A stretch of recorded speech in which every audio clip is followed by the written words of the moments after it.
Hey guys, this is Ryan from El Topo Loco giving you a deck profile, giving you a 60 card deck of Hercule. Now, I played this for a lot of set 10, and I actually did really well even against the meta decks. It topped locals. I know that's not the biggest accomplishment, but it topped locals a few times. And surprisingly, it doesn't use any of the new unison stuff that we've been seeing.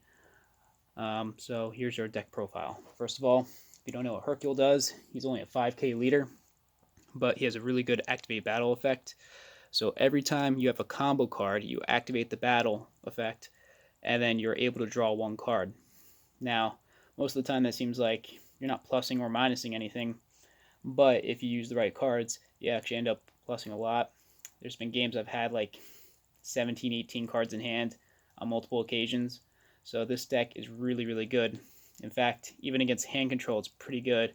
One of my teammates, George, he got the top 8 in the first 1K in New Jersey, and he played Green Frieza, and I've played him a few times with this, and it even gives him a run for his money. So this deck definitely is not like a linear strategy. It's more just out advantaging your opponent with all your resources and continuously gaining resources while they're diminishing their resources. So that's his front side. He's only 5k, so you do have to defend a little bit if you want. But I mean, early game, depending on the matchup, for the most part, you don't really care if you have to defend too much in the early game, because if you really want to awaken, when you do awaken, you actually end up drawing 3 cards, which is unusual, but it's really nice because you end up drawing so much on your awakening turn. And it's actually a minimum of 3. Typically, you're awakening with 5 cards. So how that works is you combo something, so something's in your combo area, you draw 1 card. If you're at 4 life or less, then you awaken, draw 3 more, so that's a total of 4. And then on his backside has the same activate battle effect, but since now it's on the back, you get to activate it a second time, draw a 5th card. Now, you might even have a combo card in your combo area that draws you a card on additionally, so you might be plussing even further. So on the back, he is 10k, same effect, except for you also get a draw on the attack as well. So this is the deck profile. First off, we start with the red-blue package. So we have 3 check lands. So I feel like 3 is good enough. 4, I feel like you would see it too much. We only really need 1 or 2 red-blue energies. So typically you probably have a different red-blue in the first turn, or you could charge one of these. But then this is always clutch to have later when you have to charge a second red-blue. Since we're running red-blue, really good card in this deck is, of course, the Beerus Super Combo. So this card on the defensive step, what you do is when you combo with it, you untap one of your red-blue energies. So this is typically what you want to do for turn 1 is charge red-blue. You might take a hit or two the first turn, but no big deal. As long as they're not super aggro, like a 1-turn kill kind of thing, which is kind of rare nowadays. But you're usually fine with that. So the nice thing with this leader is it's not just a untap one, but you're also drawing off the super combo too. And the other reason why we're running the super combo is for the arrival packages. So first off, we have our arrival coolers. You want to run 4 of them because this is one of the best cards in the deck. It just does so much for 1 energy, for 1 red.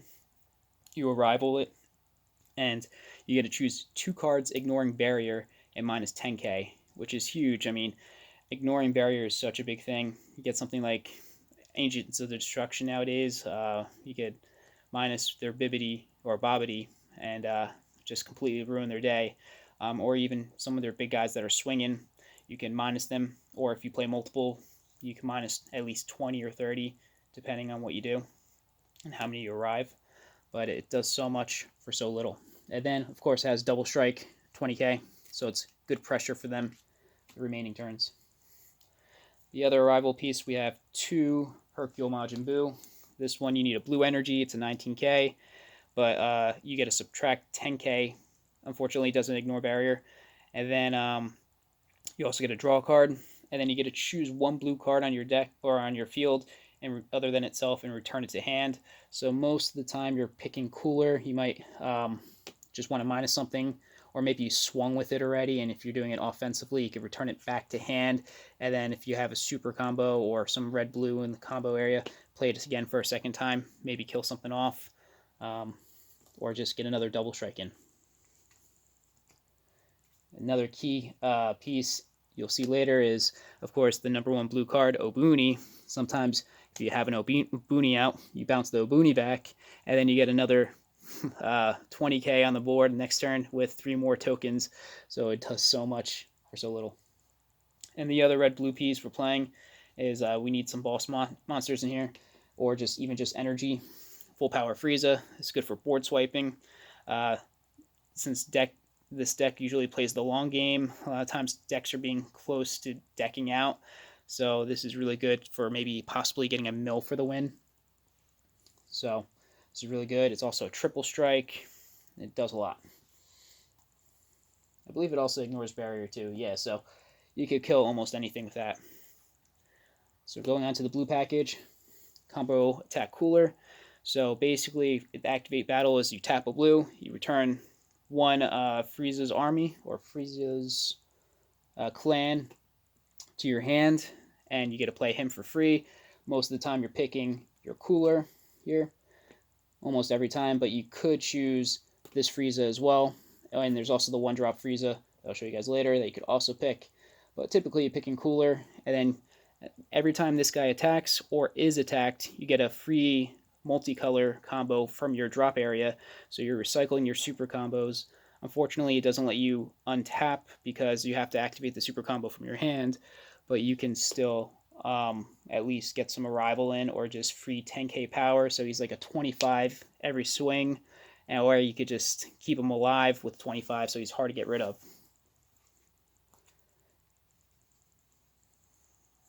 Alright, the big guy, the expensive card of the deck. Of course, you want to play 4 of these guys, 4 Obuni. I don't think much needs to be said.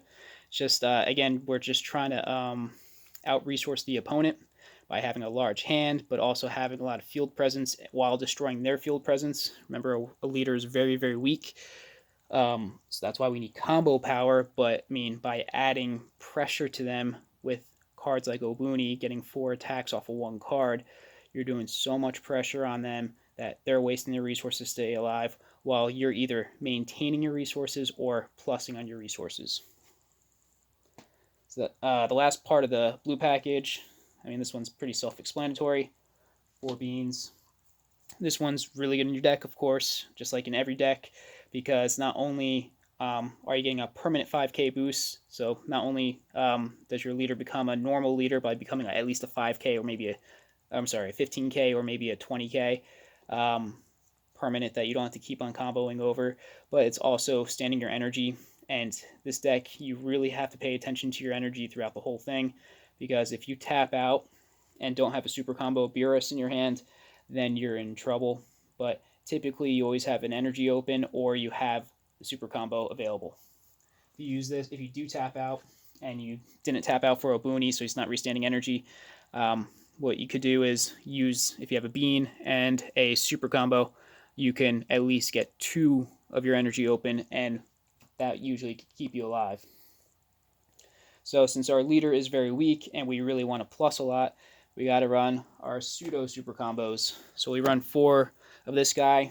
He's a pseudo super combo, so you basically are drawing off of this, but you're actually drawing +2 off of it, maybe +3 if you're attacking on the awakened side, because you're using the activate battle from the leader on top of this. So this pluses you a card, which is a net 0 because you have to use this combo, but then the leader allows you to +1, so you're getting a 20k combo power with drawing a card. So you want to use these. That's why it's very important to keep your energy open for not only these guys, but we also want to use 4 of the cell. Now, typically, if I have both of them in my hand, I try to combo the cells off before I combo the Gokus off. That is because, at the very least, you want to charge the red. Never you want to charge the green unless you're really desperate for just an energy in the late game, but you're almost always using these first before the red ones. Alright, so this is the early weenie stuff that you want to play that is going to plus you early in the game. Where you're playing 4 Baba. So Baba is really good because it is adding 5k to your leader. So your 5k leader is now becoming a 10k, or your 10k is becoming a 15. And then you are also drawing a card and minusing 5k on one of their battle cards. So you're killing one of their weenies, or you're big, like you're on the front side, you become a 15k, draw 2, because you're drawing off your leader's effect and then also the Baba too. Very similar is the Pan, running 4 of these as well. Again, it boosts up your leader 5k and you're drawing. The only difference between this and Baba is you don't get to subtract 5k on something. But again, these are plussing you cards with the leader as well. So because this leader is very susceptible for going wide attacks, because we have to combo so much and use energy, we do need to make sure their field is checked. So we need to clear their board. Run 2 of the Gokus. I like this one because it has deflect, so even their Trunks counterplay can't really hit it. And then it also gives you the ability to kill a bigger guy with a barrier, minusing 25k. I run 1 of the Vegeta.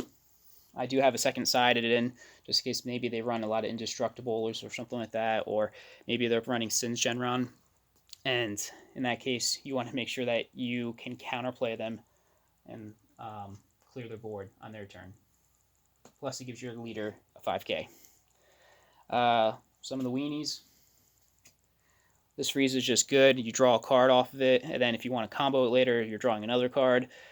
Typically, you want to keep at least 1 on the board at all times, because its activate battle is tap a red, and it's not once per turn. So if you have multiple energy, which a lot of times you will have a lot of energy open, you're minusing 10k off of one of their guys. So a lot of their big threats are becoming less and less threats with all these cards, plus your combo cards.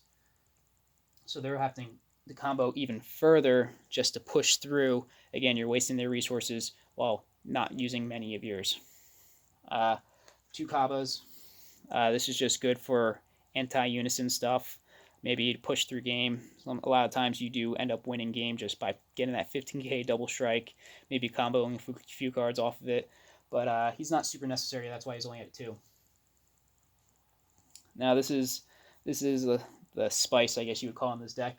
We got 2 of We Are Universe 7. So let me just make sure I read this right. You have 2 effects on this. You have to choose one. It's activate main. And first one is choose up to 1 Universe 7 from your drop and add it to your hand. So there's no restrictions, just has to be Universe 7. The second effect you don't use very often, but you could. Choose up to 1 Universe 7 with the energy cost of 4 or less from your deck, add it to your hand, then shuffle your deck. So targets for this are, from the drop, the Vegeta, the 2 Gokus, and the main target, which we're picking about 90% of the time, your super combos.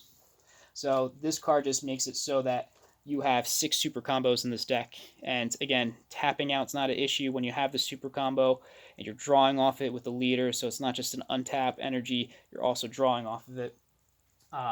If you're really desperate about sweeping the board, you can search these out of the deck.